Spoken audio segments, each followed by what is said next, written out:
수메르 문명에 관해서 한번 여러분들과 같이 생각을 해보기로 하겠습니다. 역사가들에 따르면 인류 최초의 문명이 수메르 문명이라고 합니다. 지금으로부터 이제 6,000년 전이죠. 6,000년 전에 시작이 된 수메르 문명. 그러다가 한 2,000년 계속이 돼요. 그러다가 사라져 버립니다. 그렇다고 해서 갑자기 어디로 땅속으로 꺼져버린 건 아니고 그 지역을 다른 족속들이 정복하면서 수메르인들의 어떤 그 정치적 정체성이랄까 이런 게 이제 사라진다는 이야기죠. 그래서 이제 그 당시에 새로운 족속들이 이제 가장 대표적인 게 셈족입니다. 셈계 그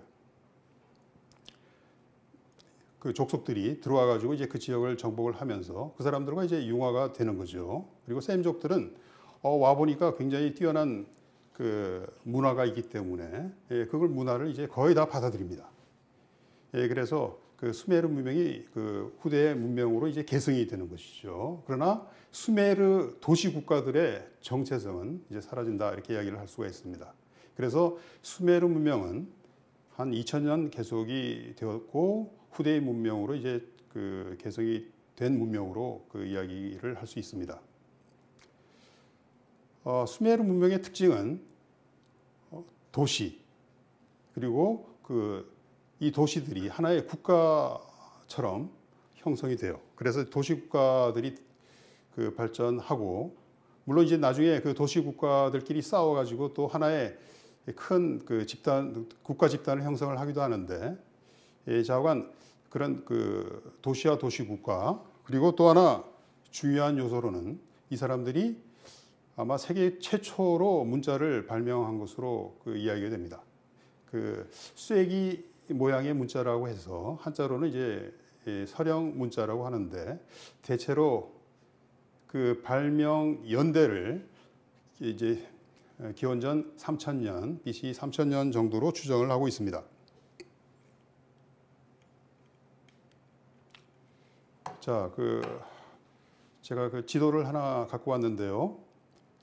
이제 수메르 지역을 이제 표시를 한 부분이 이 지도의 이제 붉은색 부분입니다. 이 바다 쪽 남쪽에 우르라는 나라가 있고 도시가 있고요. 지금은 이제 그 페르시아만 바다하고 이제 떨어져 있습니다만은 당시에는 이제 이렇게 토양이 쌓이지를 않아 가지고 우르가 바닷가에 가까운 곳이었다 이렇게 이야기가 되고 있죠. 그리고 이제 상류 쪽에는 이제 바빌론 오늘날의 그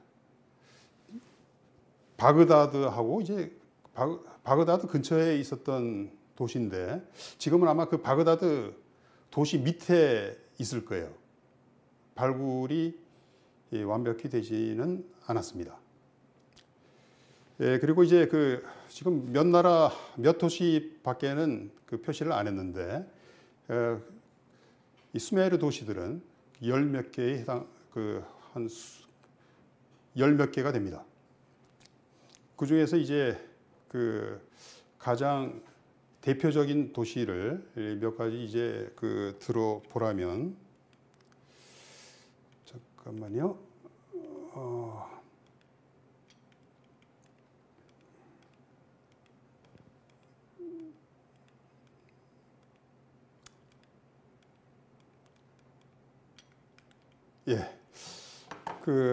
제가 좀 뒤에다 이제 적어놨는데 수메르 도시 중에서 가장 신성하다고 여겨지는 도시가 니푸르라는 도시가 있습니다. 에닐 신의 신전이 있기 때문에 에닐 신이 이제 당시의 신 중에서는 이제 가장 중요한 신이었기 때문에 니푸르라는 도시가 가장 신성한 도시처럼 여겨지고요. 그 다음에 이제 우르 이건 아브라함의 고향이라고 이야기가 되고 있죠. 그리고 이제 성경에도 나오지만은 우르크라는 도시가 있습니다. 이것도 이제 수메르 국가 전체의 수도 역할을 한 적이 있는데 우르크. 성경에는 이제 에레크라고 되어 있습니다. 에레크. 그 다음에 이제 라가시라는 도시도 유명하고요. 등등 뭐 키시 뭐 등등 여러 도시들이 있습니다.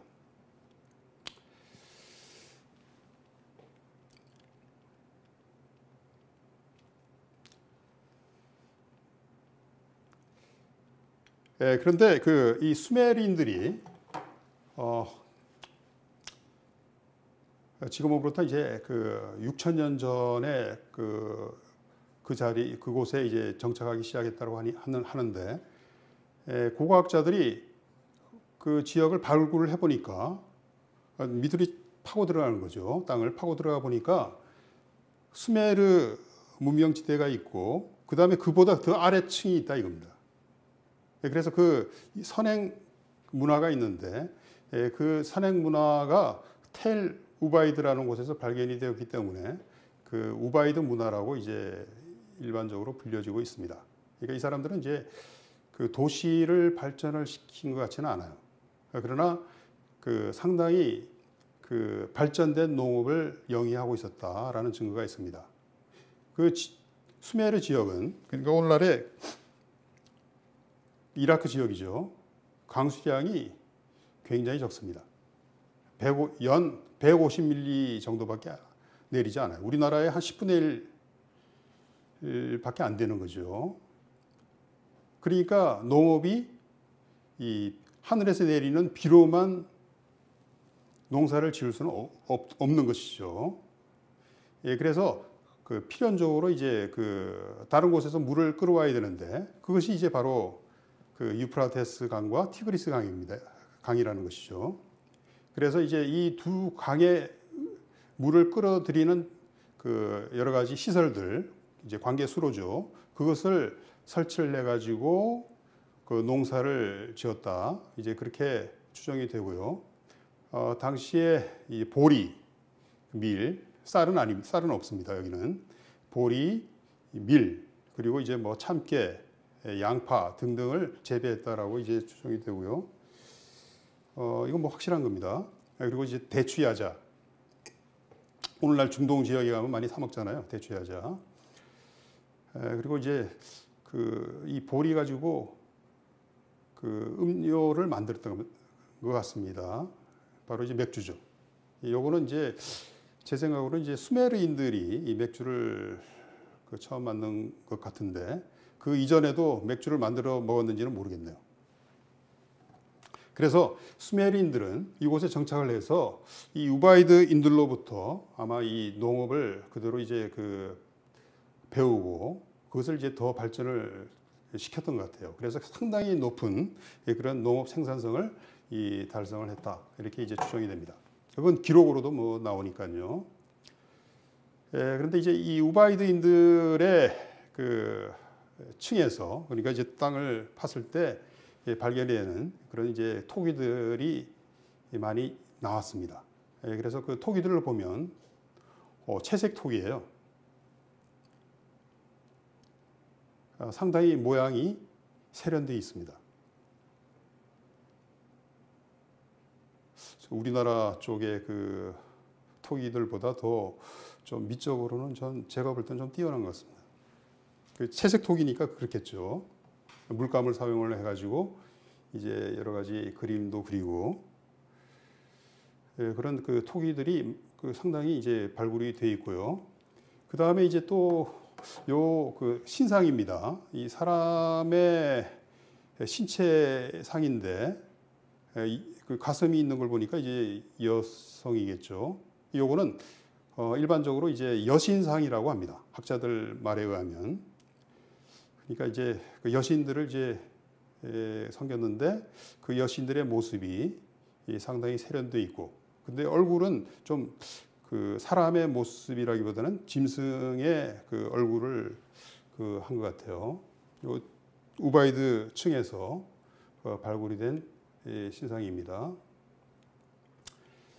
그런데 이 수메르 문명이 19세기 후반 이전에는 몰랐어요. 이런 문명이 있는지도 몰랐다 이겁니다. 단지 이제 성경, 기독교 바이블의 창세기에 보면 바벨탑 전설이 있죠. 노아의 후손들이 대홍수 이후의 이야기입니다. 동쪽으로 이동하다가 시날 평지에 정착해서 도시를 건설했다라는 기록이 여러분들 잘 알 겁니다. 창세기에 나옵니다. 시날 평야. 이 시날이 아마 그 수메르를 가리키는 말이었던 것으로 보입니다. 그리고 그 진흙 벽돌로 된 그 성탑을 쌓았다라고 이제 돼 있어요. 그러니까 거기에는 그 지역에는 충적토로 덮여 있는 지역이기 때문에 돌을 구할 수 없습니다. 우리나라 같으면 뭐 땅 파면 다 화강암이고 땅 파면 돌이죠. 근데 그쪽은 그런 돌을 구하기 힘듭니다. 그래서 이제 그 진흙으로서 진흙을 이겨가지고 이제 진흙을 햇볕에 말리기도 하고 또 그 진흙을 구워가지고 벽돌을 만듭니다. 그래서 이제 그 벽돌 가지고 이제 그 성벽을 쌓기도 하고 집도 짓기도 하고 탑을 세웠다. 이런 이제 기록이 이 창세기에 그대로 나오고 있고요. 그리고 그 에렉이라는 나라, 상당히 그 중요한 나라로 이제 그 들고 있는데 그 영웅 니므롯이라는 그 유명한 사냥꾼이 있었는데 이 사람이 통치하던 나라가 에레크였다. 이렇게 그 이야기를 하고 있습니다. 그래서 이 에레크가 우리는 이제 우루크라고 이제 보고 있습니다. 우루크예요, 실제로. 그리고 또 그 뒤를 이어가지고 이제 그 유태인들의 조상인 그 아브라함에 대한 기록이 나오는데 그 아브라함이 갈대아 우르에서 야훼의 그 부름을 받고 고향을 떠나가지고 그 가나안으로 오게 되었다라는 기록이 나옵니다. 그래서 아브라함의 고향이 우르, 수메르의 도시였던 우르. 한때는 이제 그 아브라함이 살던 그 시기에는 이 우르가 그 수메르 전체의 어떤 그 수도 역할을 했었는데 그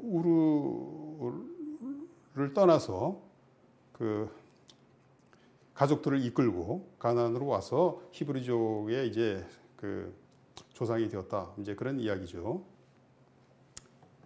이 아브라함은 여러분들이 뭐 잘 아시듯이 히브리인들의 조상뿐만 아니라 그 다음에 아랍인들의 조상이기도 합니다. 그래서 아랍인들도 아브라함을 굉장히 그 존경을 하고 있죠.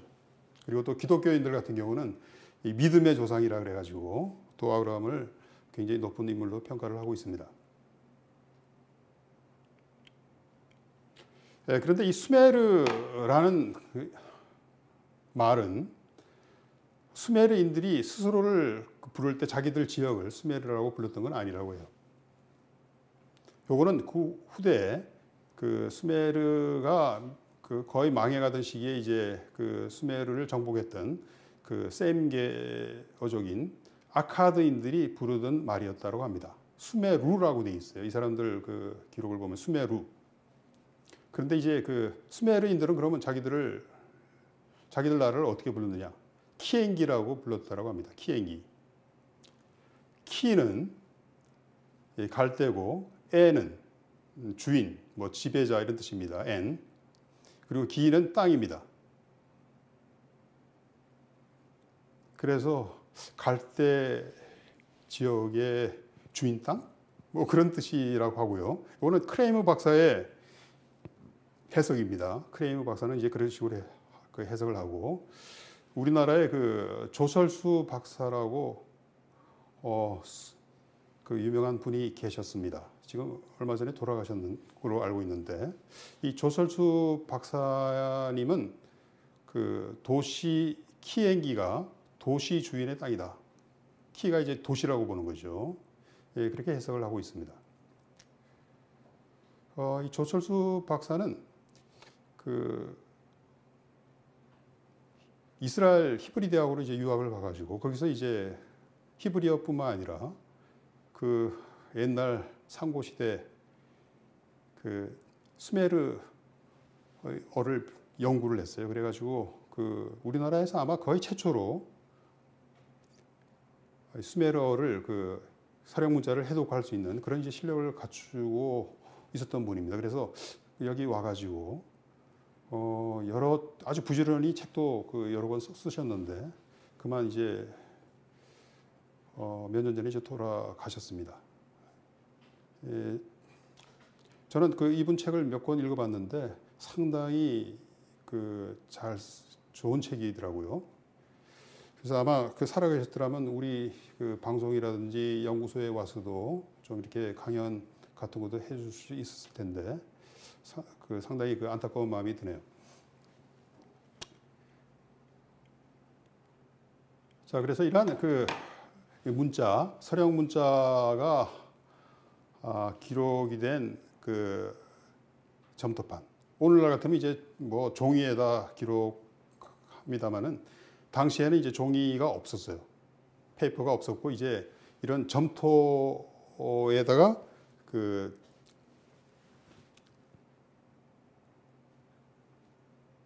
갈대 촉을 가지고 이렇게 이제 이제 글자를 새기는 겁니다. 그래서 그걸 말려가지고 이렇게 이제 문서로 만드는 거죠. 그래서 이런 클레이 태블릿이 점토판이 이건 뭐 종이처럼 부서진다든지 뭐 썩는다든지 잘 없어지지 않잖아요. 그래서 내구성이 강하기 때문에 굉장히 많이 남아 있습니다.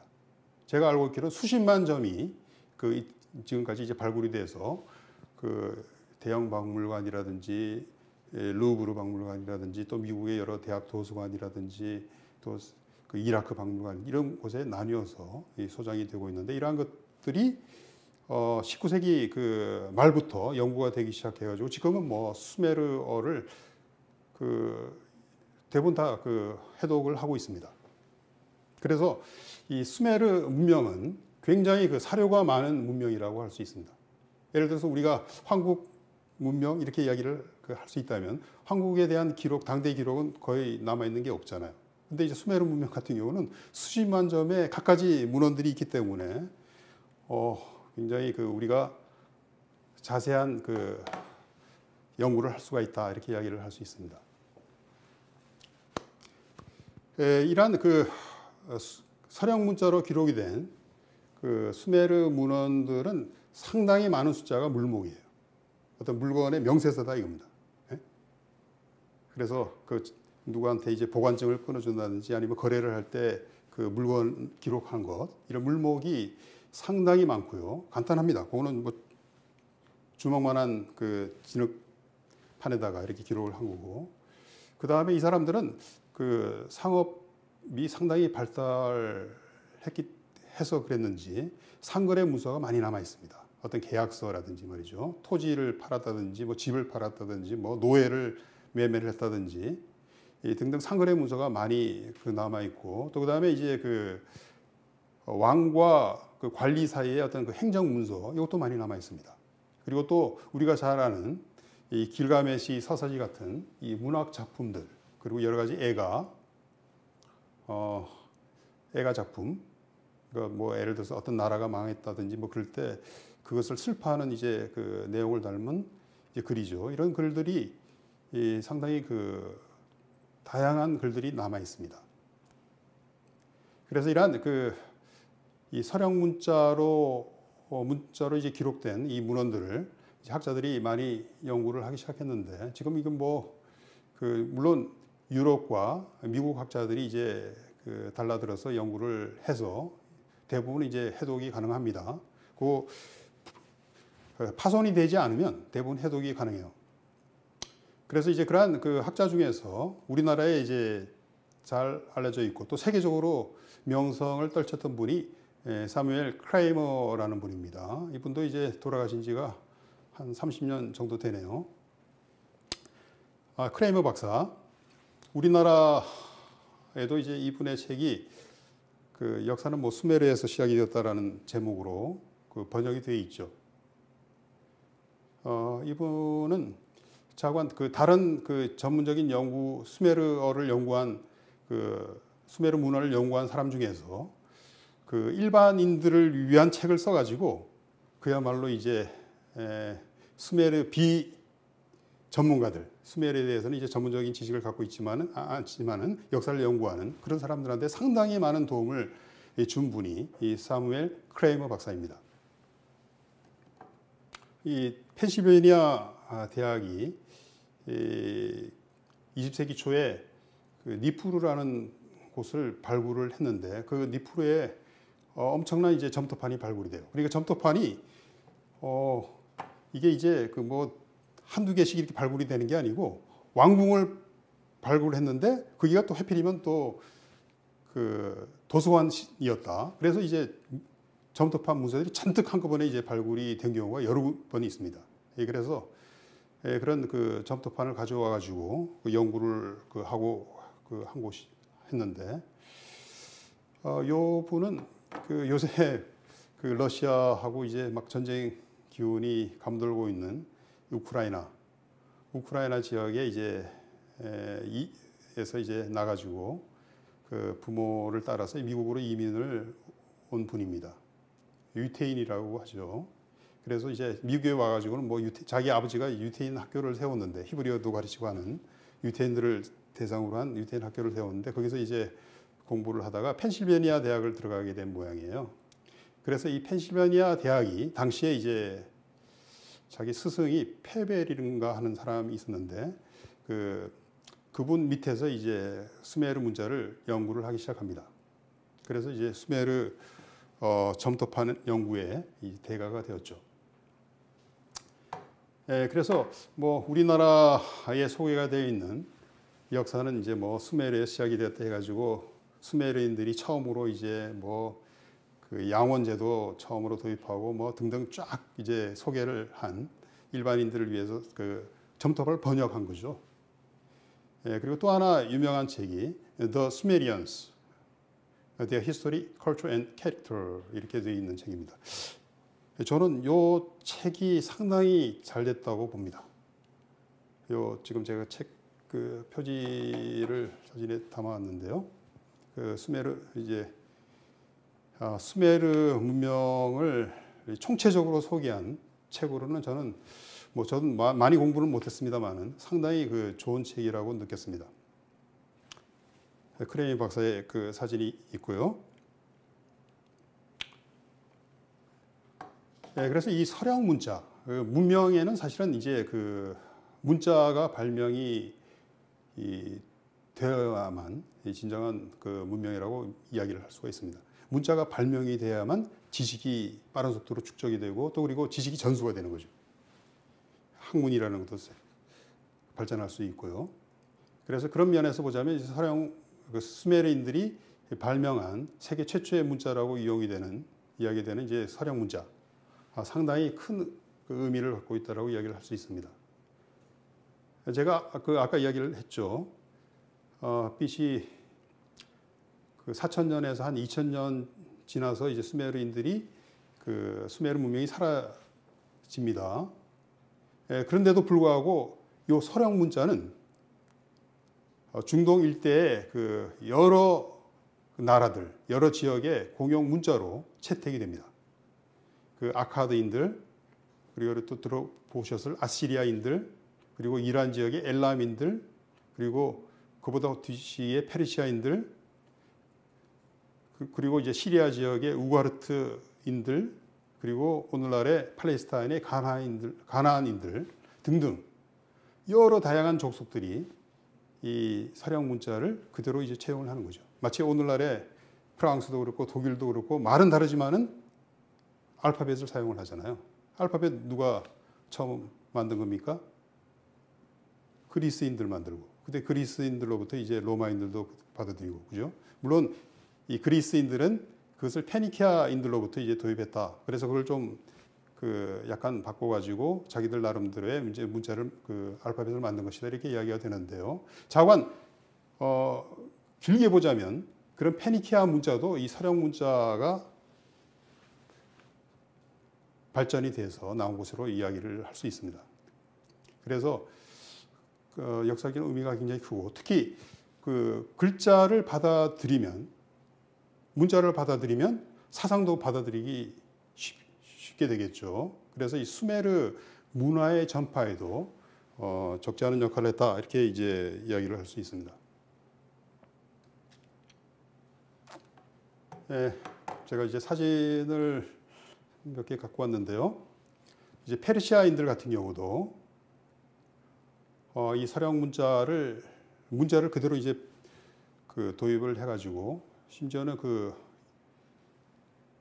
BC 그 5세기에 그 다리우스 대왕의 이제 묘비에도 이 서양 문자로 그 묘비명이 새겨져 있는 것을 볼 수 있습니다. 물론 언어 자체는 이제 이거는 수메르어가 아니고 페르시아어죠.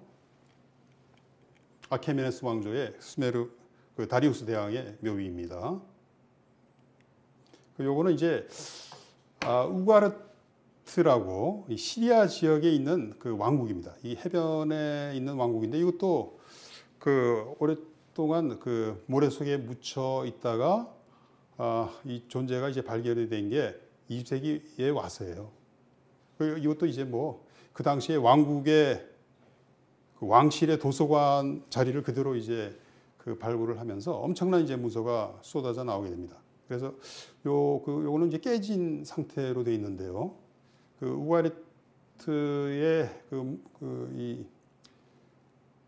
요거 석판 보면 요거는 이제 바알에 관한 기록입니다. 그러니까 이제 그 우리가 이제 구약 성경을 보면 그 야훼하고 이렇게 많이 대립했던 신, 그 바알 신, 가나안인들이 주로 섬기던 이 바알 신 이야기가 많이 나오잖아요. 그 바알 이야기가 여러 그 문헌에 남아 있는데 그 중에 이제 그 한 단편입니다.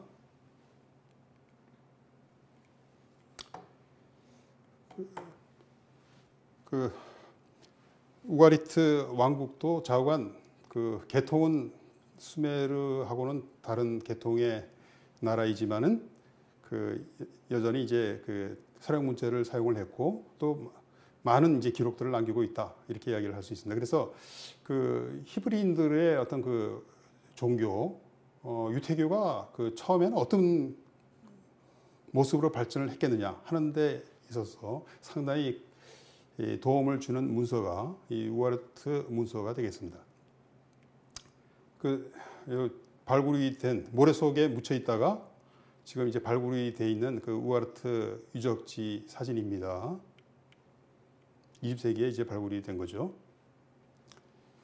자, 요것도 첨톱판 역시 서양 문자입니다. 우가르트인들은 그 후리어라고 해가지고 그 당시에 그 지역을 지배했던 그 인도 유럽계 족속이 있습니다. 후르인들이라고 해서 그 후르인들의 그 언어를 사용을 했던 것 같고요. 그 후르어로 된 문서 기록입니다. 점토판 문서 기록.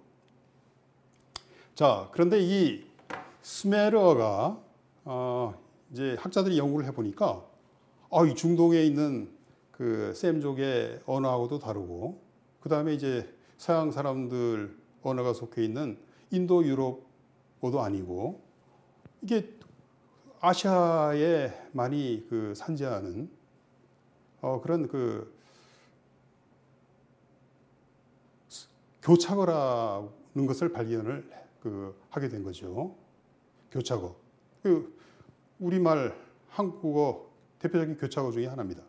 몽고어로도 그렇고 투르크어도 교착어죠. 그래서 이 교착어라는 게 뭡니까? 우리가 잘 알고 있잖아요. 예를 들어서 조사가 붙는 겁니다. 그래서 예를 들어서 신에 의해서 하면 딩기르가 신이거든요. 딩기레 이 뒤에 조사가 에가 붙는 겁니다. 그 다음에 그 들판 아샥입니다. 아샤가 들판에서 아라는 조사가 붙죠. 영어 같으면 앞에 전치사를 사용할 텐데, 그죠? 이 전치사가 아니고 이렇게 조사가 붙는 그런 형태를 이제 교착어라고 합니다.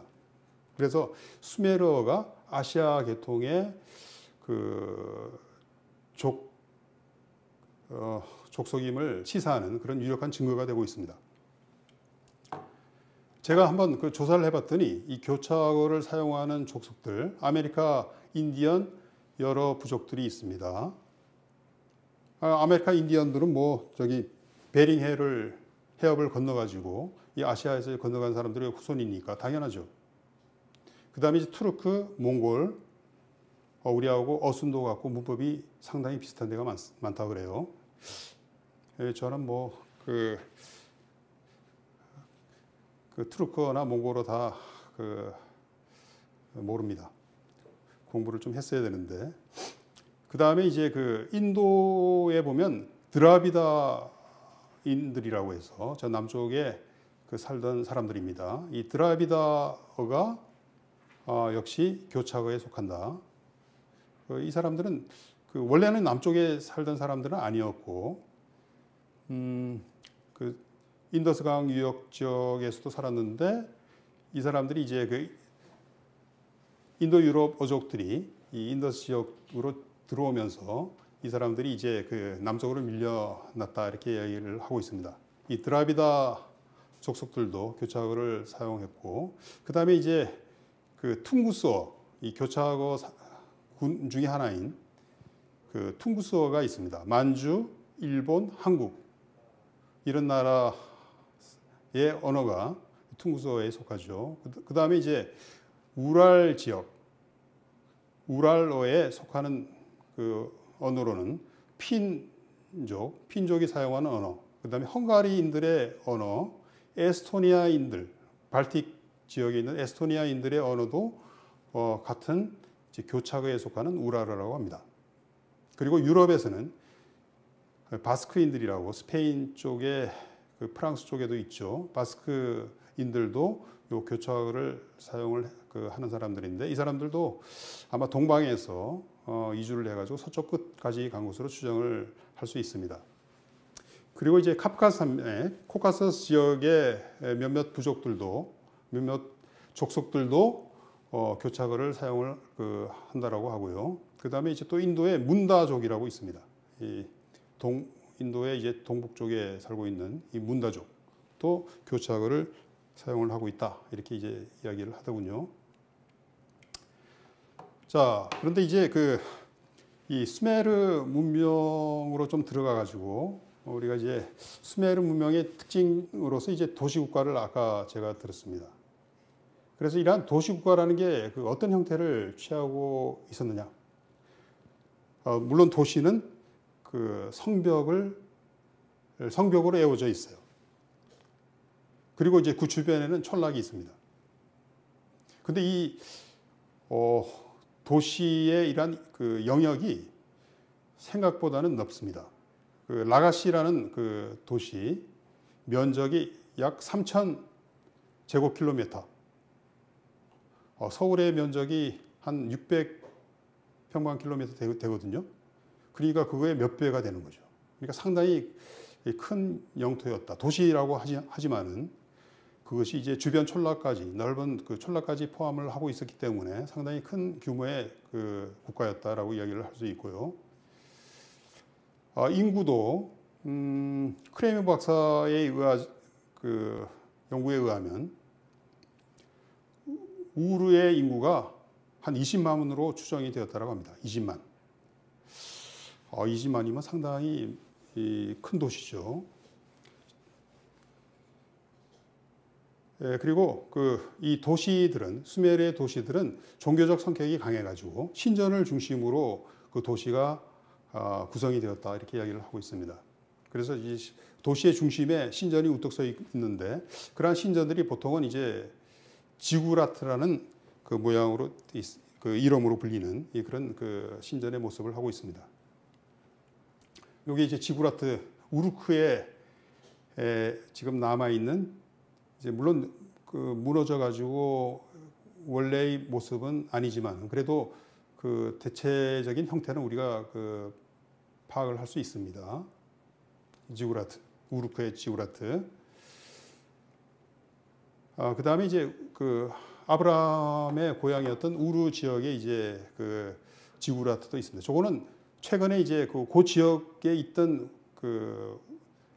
지구라트를 사담 후세인 시대에 사담 후세인 대통령이 이제 다시 이제 재건을 했다 할까요? 그렇게 해서 지금 우르 유적지에 우르의 지구라트 모습이 보이고 있습니다. 가까이서 찍은 사진입니다. 요건 벽돌을 가지고 이제 쌓아서 만든 이제 건물이죠. 그리고 이제 수메르 도시들은 그 도시마다 이제 자기들의 수호신이 있습니다.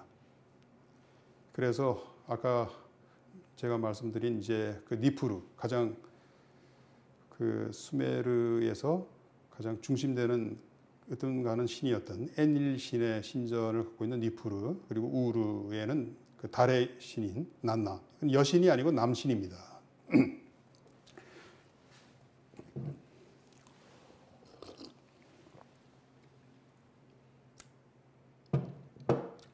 그리고 그 우르크에는 이난나 여신이라고 해서, 요거는 뭐 그 이슈타르 여신이라고도 이제 다른 지역에서는 이야기를 하는데, 그 유명한 이난나 여신을 수호신으로 하고 있고, 그 다음에 이제 라르사 같은 경우는 이제 태양신인 우투 신을 수호신으로 이제 모셨다, 뭐 그렇게 그 기록에 나오고 있습니다.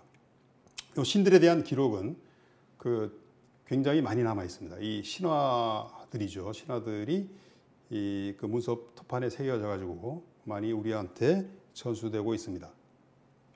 그리고 이 사람들이 이제 그 신전을 짓는데 그 왕들이 이제 자기가 몇 년에 어떤 누구의 신전을 지었다라는 걸 아주 자랑스럽게 기록한 기록들이 많이 남아 있는데요. 그래서 연도를 그 셀 때도 그 니프루 신전에 누구의 신전을 지은지 몇 년, 뭐 이런 식으로 이제 기록들이 많이 되어 있어요. 왕들의 기록. 그런데 이제 그 신전을 지을 때 봉헌문을 박습니다. 이게 이제 점토로 이제 못 형태로 만들어 가지고 여기에다 이제 글자를 새겨 가지고 그 벽에다가 이제 밀어 넣는 것이죠. 이런 점토못이 이제 또 많이 그 발굴이 되었습니다.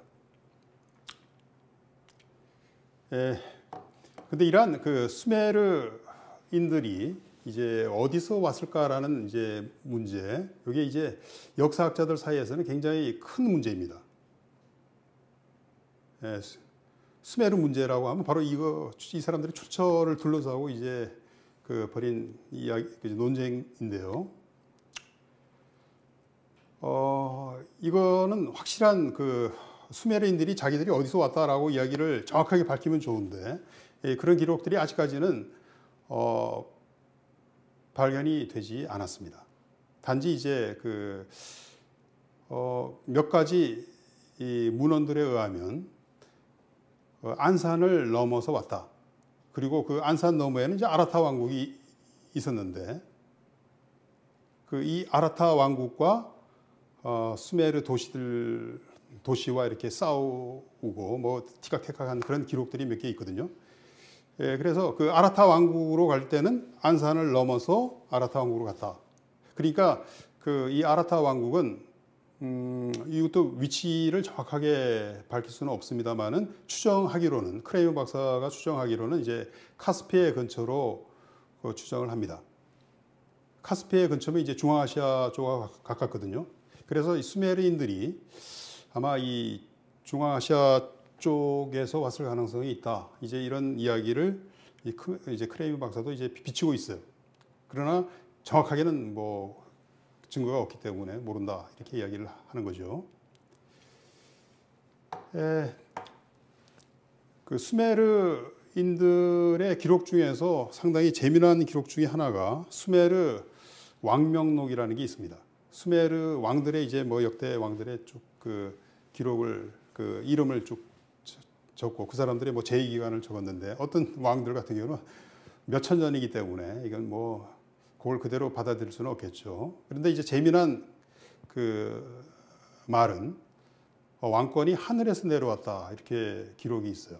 수메르 왕명록에 나오는 표현입니다. 그래서 그 이게 이제 뭐 천자 사상하고 이제 비슷한 것이라고 이제 우리는 봅니다. 일종의 이제 왕권 시술이기도 하고요. 유럽인들도 근대 초에, 근대 초까지 그 왕권이라는 건 하나님이 이제 내려주는 거다, 이렇게 이제 믿었죠. 그래서 왕권이 신성하다라고 이야기를 한 거예요. 그러니까 왕에 대한 도전은 이건 용납할 수 없는 거고 대역죄가 되는 거고, 그건 바로 그 하나님에 대한 도전이기 때문에 그건 뭐 가차없이 이제 처단을 해야 되는 겁니다. 그 왕권 신수설이고, 그게 이제 기반을 둔 이제 국가가 뭐 절대 왕정이다 이렇게 이야기를 하죠. 그런데 이러한 그 왕들을 표현하는 말이 이 수메르어로 그 몇 가지가 있습니다. 루갈이라는 표현이 있고, 루갈은 이제 큰 사람이라는 뜻입니다. 루갈. 갈이 이제 크다라는 뜻이라고 해요. 그 다음에 이제 엔, 주인이라는 뜻입니다. 그리고 엔시라고 또 표현을 쓰기도 하는데, 나중에 이 엔시는 이제 그 왕이 있고 그 왕이 이제 파견한 여러 총독들을, 도시에 파견한 총독들을 엔시라고도 많이 그 표현을 하는데요. 자관 그것도 뭐 왕에서 왕이란 뜻도 이제 포함하고 있는 것으로 이제 보고 있습니다. 그래서 이런 그 여러 가지 그 말들이 사용이 되었는데, 이러한 그 왕들이 통치하던 도시 국가들 간에 상당히 치열한 대립과 경쟁이 있었습니다. 이게 이제 역사의 본 모습인지도 모르죠. 그 오늘날에 우리도 역시 이제 오늘날에는 뭐 미국이라든지 중국이라든지 러시아 같은 큰 그 제국들이 있잖아요. 이러한 나라들이 자기들만이 아니고 또 밑에 자기들 동맹국들을 거느리고 있잖아요. 미국은 나토도 있고, 뭐 한국, 일본, 대만 뭐 이런 나라들을 동맹국으로 거느리고 있고, 그다음에 중국도 이제 나름대로 또 자기들을 뒷받침하는 나라들을 거느리고 있고, 러시아 같은 경우는 뭐 그 벨라루스 완전히 그 러시아에 딱 달라붙어 가지고 그 동맹 역할을 하는 그런 나라 거느리고 있잖아요. 그래가지고 이제 이런 나라들 간에 지금 이제 대립 심각하죠. 그 무역 문제 가지고도 크게 싸우고, 또 이제 그 영토 가지고도 싸우고, 또 인권 문제 가지고도 대립하고, 그래서 참 세상이 조용하지 못하고 있는데, 평화를 누리고 있지를 못하고 있는데, 이게 또 언제 또 전쟁이 지금 터질지도 모른다 해가지고 우크라이나에서는 전쟁하고 있잖아요. 근데 이제 수메르인들도 이게 뭐 한두 나라도 아니고 여기 열 몇 나라였는데, 이 도시들 간의 대립이, 이 사람들 역사가 그런 대립과 경쟁으로 점철했다 이렇게 이야기해도 과언이 아닙니다. 자, 이 그 수메르 문명에서 우리가 이제 주목해야 할 것 중에 하나가, 이 사람들이 이제 그 경제 생활이죠. 상당히 발전되어 있었습니다. 사유재산 발달해 있었어요. 이 옛날에는 수메르의 토지는 대부분 신전이 차지하고 있었고, 왕이 차지하고 있었고, 그렇게 이제 파악을 했는데, 실제로 이제 그 이 문헌들을 분석을 해보니까 개인들이 토지나 가옥을 사고 판 게 굉장히 많아요. 사유재산이 그만큼 발전돼 있었다라고 볼 수가 있죠. 그리고 말할 것도 없이 이 교역, 그것도 원거리 교역, 그 지역 내에서만이 아니고 아주 먼 지역과 이렇게 교역하는 그런 무역 활동이 발전해 있었다라는 것을 우리가 확인을 할 수 있습니다. 특히 이 수메르 청동기 시대죠. 청동기 시대에는 청동을 주조를 하기 위해서는 구리에 반드시 이제 주석이라든지 뭐 비소라든지 이런 걸 넣어야 되는데, 특히 주석 같은 경우는 아무 데서나 나지를 않아요. 특히 수메르 지역은 뭐 충청도 지역이니까 광산 거의 없어요. 상당히 먼 곳에서부터 주석을 사와야 돼요. 그래서 청동기 시대에는 뭐 수메르 문명뿐만 아닙니다. 여기에만 해당되는 소리는 아니고 유럽에서도 상당히 이 장거리 교육이 그 발전하는 양상을 우리가 볼 수 있는데, 그게 이제 청동기 문화의 이제 청동기 시대의 특징이라고 할 수 있습니다. 그리고 교육이 발전되니까 그 화폐도 그 발전하게 되는데, 이 사람들은 이제 물론 주조 화폐는 아니고 칙량 화폐라 그래가지고 덩어리 은을 이제 잘라가지고 무게를 재서 이제 그 화폐처럼 사용하는 그런 그 제도가 발전했어요. 그래서 세켈이라고, 세켈. 오늘날 그 이스라엘에서도 이제 그 돈 단위로 세켈 사용하잖아요. 그게 여기서 온 겁니다. 그리고 세켈의 60배가 문화입니다. 문화. 그리고 또 그 지역에서는 뭐 그 산이 별로 없으니까, 산이 없죠. 산이 없으니까 그 나무도 외국에서 이제 들여와야 돼요. 특히 이제 그 건축용 그리고 선박 제조용 목재는 큰 나무들은 이제 외부에서 들여와야 됩니다.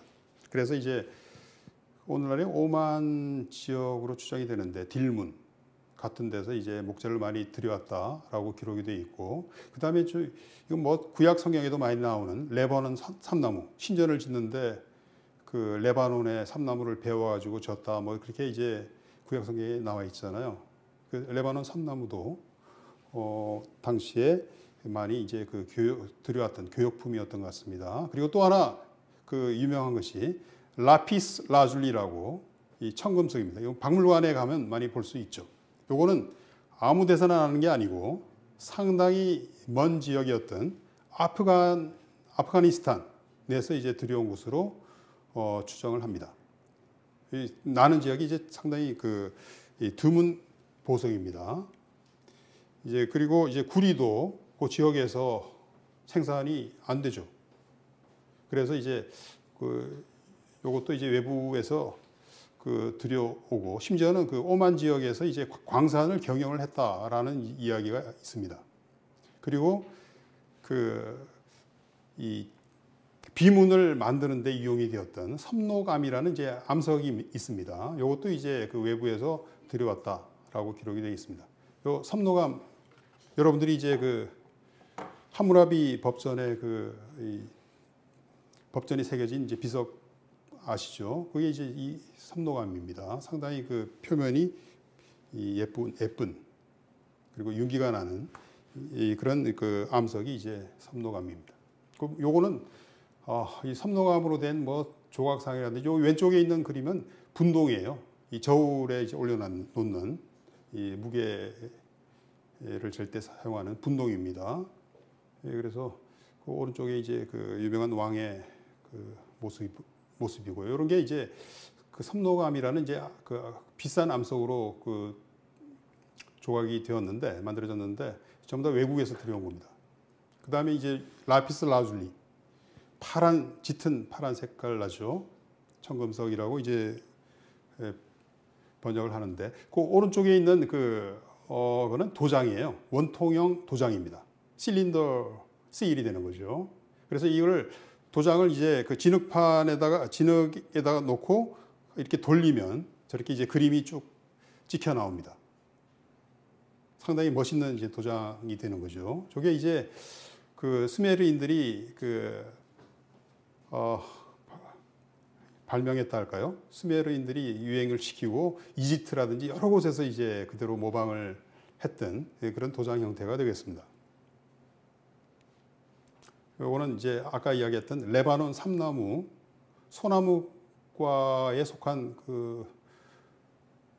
나무로서 저기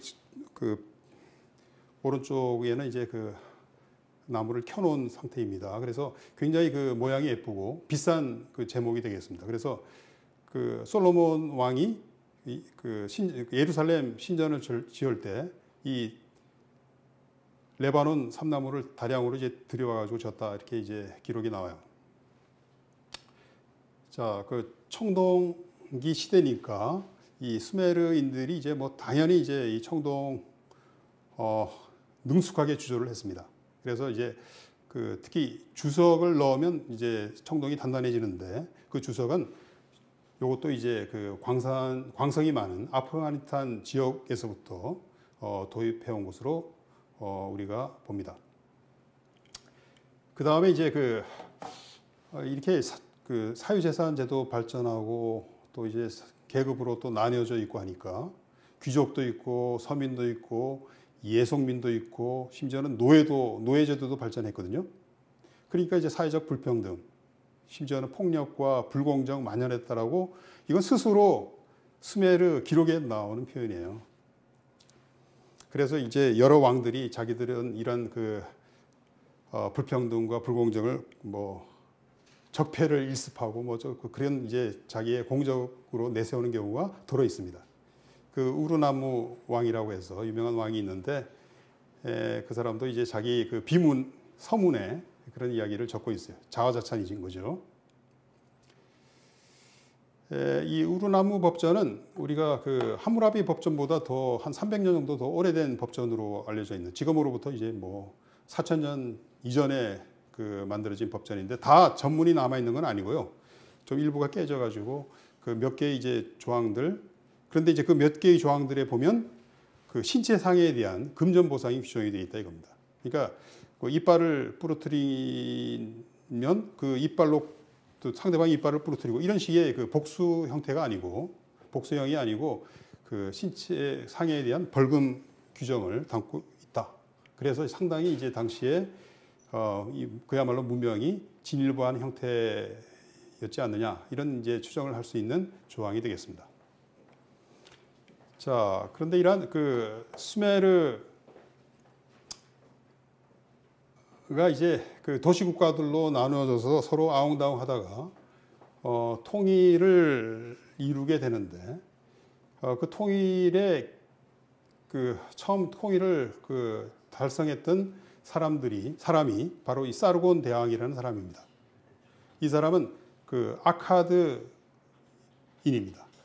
그러니까 이제 수메르인은 아니고 수메르 북쪽에 있던 도시 아카드를 세우고 이 아카드라는 나라를 이제 그 세워가지고 그야말로 이제 수메르 일대를 다 정복을 했던 그런 정복 군주가 되겠습니다. 근데 이 사람도 그 출발은 수메르 도시 키시라는 도시에 그 와서 이제 그 신하로 출발한 것을 볼 수가 있어요. 그러니까 술을 왕한테 따라주는 그 역할을 하다가 출세를 한 거죠. 그래서 이제 수메르의 패권을 장악을 하고, 심지어는 그 오늘날의 그 이란 쪽에 자리 잡고 있던 엘람이라든지, 심지어는 오늘날의 터키가 있는 아나톨리아 지역, 이집트, 심지어는 또 이 에티오피아 그리고 인도까지 원정을 했다라는 이 기록이 있는 대정복 군주가 되겠습니다. 그래서 수메르가 이때 굉장히 물론 그 아카드인에 의해서 이긴 하지만은 상당히 대세력으로 이제 발전하는 것을 볼 수 있습니다. 그래서 이제 지도를 제가 좀 표시를 해봤습니다. 아카드 제국의 판도가 오늘날의 이제 페르시아만에서부터 시작해가지고 터키 지역 일대까지, 그리고 시리아, 그죠? 이라크는 말할 것도 없고 중동 일대 강력한 그 영토를 가진 그 세력이었음을 알 수 있습니다. 사르곤 왕에 대한 뭐 기록은 여러 가지가 남아 있는데, 그 중에서 이 사람의 전승기, 자기의 그 업적을 자랑하는 그런 비석이 있는데, 이게 깨져가지고 그 조각조각이 여러 박물관에 소장이 되어 있습니다. 그 왼쪽 그림은 이제 포로를 잡아가는 그런 그림이 되겠네요. 오른쪽은 이제 사르곤 왕으로 추정을 하고 있습니다. 그래서 이 수메르 세계를 통일한 것이 이제 아카드 제국이었는데, 당시에 뭐 아카드 제국이 엄청나게 이제 번창했다라는 걸 보여주는 기록들이 몇 가지 있습니다. 그 수도 아카드에는 이 티그리스 강 변에 있었거든요. 그 이제 강을 따라서 이제 외국에서 이제 배들이 들어옵니다. 그래서 딜문에서, 마간에서, 멜루아는 이디오피아라고 보는 사람도 있고, 심지어는 뭐 인도 쪽이라고 보는 사람도 있고 한데, 자관 그쪽에서 온 선박들로 가득했다. 그리고 이 아카드인들은 수메르 문자를 이용해서 자기들의 말을 표기를 하기 시작해가지고, 이때부터 이제 아카드인들이 큰 제국을 세웠기 때문에 수메르어가 국제어로 이제 통용이 되는 계기가 되었다, 이렇게 이야기를 할 수 있습니다. 그래서 그 예전에는 뭐 그 일부 역사가들은 이제 수메르 아카드 문명 이렇게 이제 이야기를 했습니다.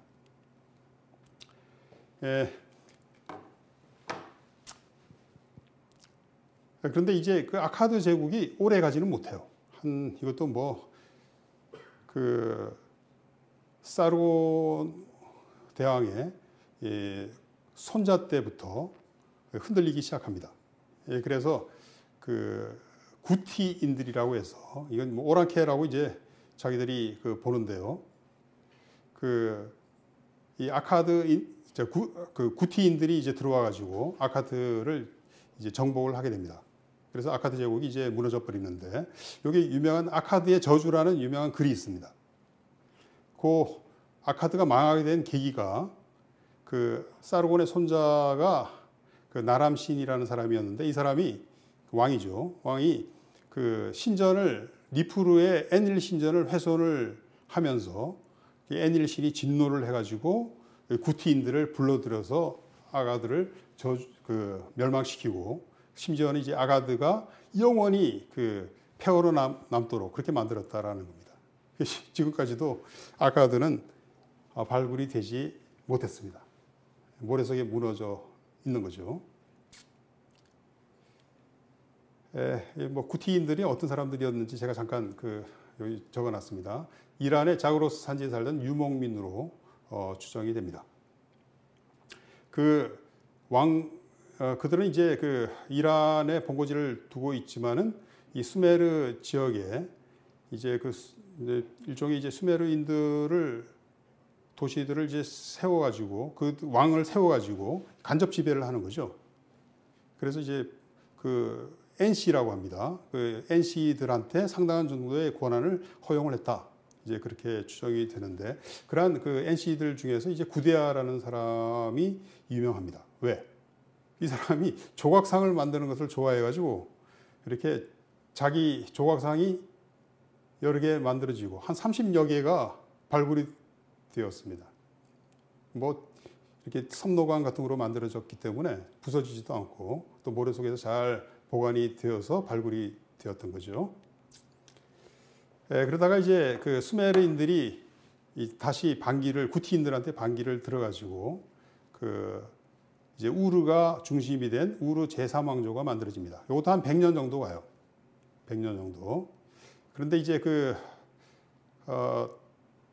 두 번째 왕이 첫 번째 왕이 우르나무입니다. 제가 조금 스펠링을 잘못 적었는데 우리나무라고 되어 있는데 우르나무입니다. 우르나무 왕의 아들인 이 술기 왕이 스스로를 신격화시키고 또 사방 세계의 왕, 사방의 왕, 모든 나라의 신, 자기를 이제 신격화시키는 거죠. 수메르와 아카드의 왕, 그리고 검은 머리들의 파수꾼. 검은 머리는 이제 수메르인들을 말할 때 검은 머리라고 이제 표현을 했는데 수메르인들을 지키는 사람 이렇게 이제 표현을 한 거죠. 그리고 또 이 사람은 좀 특이하게도 자기가 학교에서 수메르어로 에두바라고 하는데 이 학교에서 이제 공부를 잘했다라는 걸 되게 자랑을 하고 있어요. 그런 경우가 좀 드물었던 모양입니다. 왕이 이렇게 뭐 공부를 잘한 경우 드물었던 모양이에요. 요 술기왕의 원통 인장이 발견이 되었습니다. 이건 이제 인장을 진흙판에다가 찍은 거죠. 찍은 건데 이제 가운데 인물이 이제 술기왕이고 신한테 이제 뭐 가르침을 받고 있는 장면인 것 같습니다. 오른쪽에는 이제 그 내용이 문자로 기록이 되어 있고요. 그러다가 이제 이 수메르 제3왕조가 다시 이제 셈게인 아모리인들한테 이제 아모리인들의 침략 그리고 또 동쪽에서는 엘람인들의 침략을 받아서 이제 망하게 되어가지고 이제 수메르 시대는 영원히 이제 종식이 되었다 이렇게 이야기를 합니다. 그래서 이 아모리인 중에서 바로 그 유명한 사람이 함무라비 왕입니다. 당시에는 이제 바빌론을 수도로 하고 있었기 때문에 이 바빌론 왕이라고도 부르고 있고 그 연도가 기원전 1750년 경으로 추정이 되는데 바로 아브라함 시대가 이 시대가 아니었나 그렇게 우리는 보고 있습니다.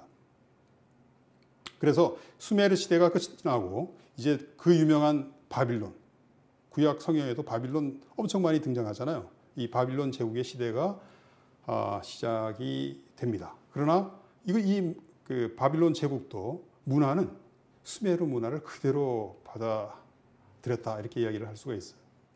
그 대표적인 예가 이 함무라비 법전입니다. 아까 우르나무 법전 봤죠.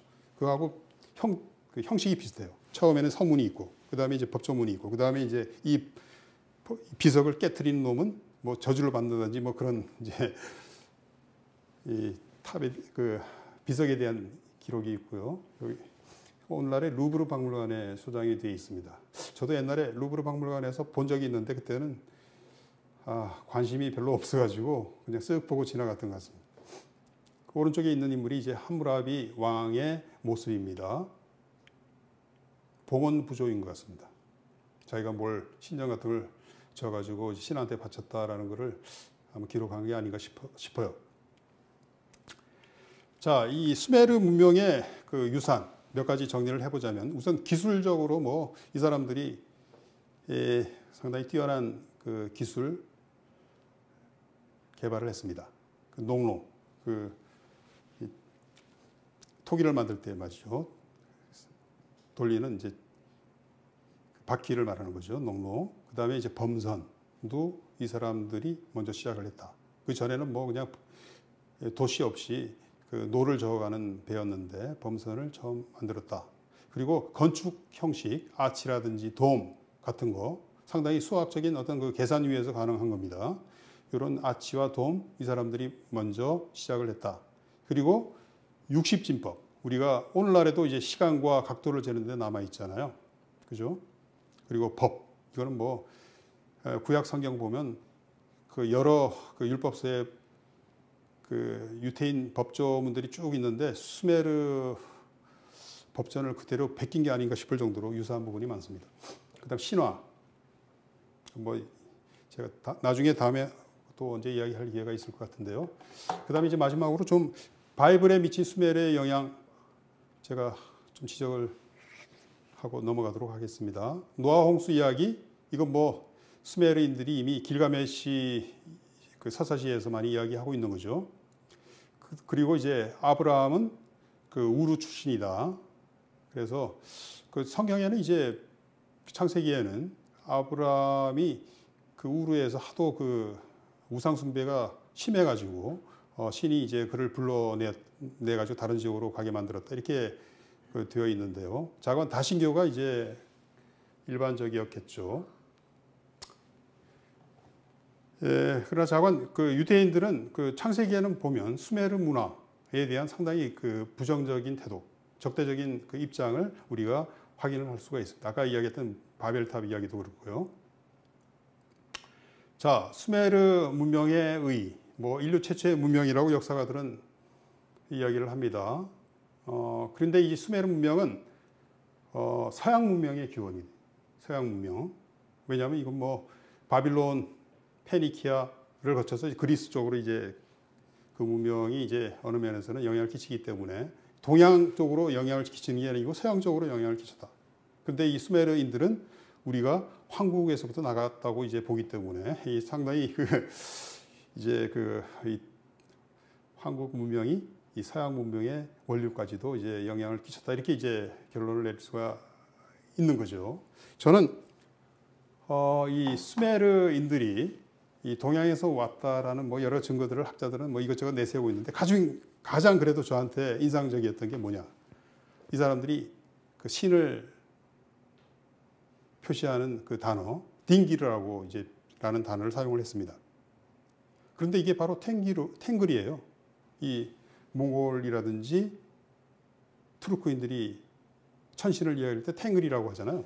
딩기르, 탱기르 똑같은 말이라는 겁니다. 뭐 많은 학자들이 다 100% 동의하는 이야기예요. 이런 거 생각하면 수메르인들이 동방에서부터 왔다, 이렇게 저는 이야기를 할 수 있다고 봅니다.